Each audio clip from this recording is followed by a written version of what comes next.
Doctor साहब, मैं आपसे पूछना चाहूंगी as an infectious disease specialist, आपको लगता है कि ट्रैजेक्टरी पे बड़ी बात हो रही है? ये जो नंबर्स अभी तक कम नज़र हमें आ रहे हैं, ये एक खुशाइन बात है? जी हाँ, ये बिल्कुल जो आपका ऑब्जर्वेशन है ये दुरुस्त है कि जो एक्सपेक्ट कर रहे थे हम लोग वो उतना ज़्यादा नहीं है, लेकिन इसमें थोड़ा सा साइंटिफिक इंफॉर्मेशन भी साथ में रखने की ज़रूरत है कि कितने टेस्ट हम लोग कर रहे हैं। सही। सबसे इम्पॉर्टेंट चीज़ यही है, क्योंकि हमारे यहाँ महदूद है, टेस्ट जो है महंगे हैं, किट्स लिमिटेड हैं, बाहर से आ नहीं सकती हैं। तो जहाँ तक मेरी इन्फॉर्मेशन है बहुत महदूद पैमाने पे टेस्टिंग हो रही है।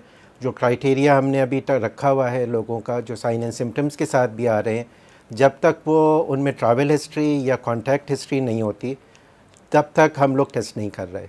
तो ये भी मुमकिन हो सकता है कि ये जो नंबर्स हैं ये ट्रूली रिफ्लेक्ट नहीं कर रहे कि कितने मरीज़ हैं इस वक्त एक्चुअली कोरोना के।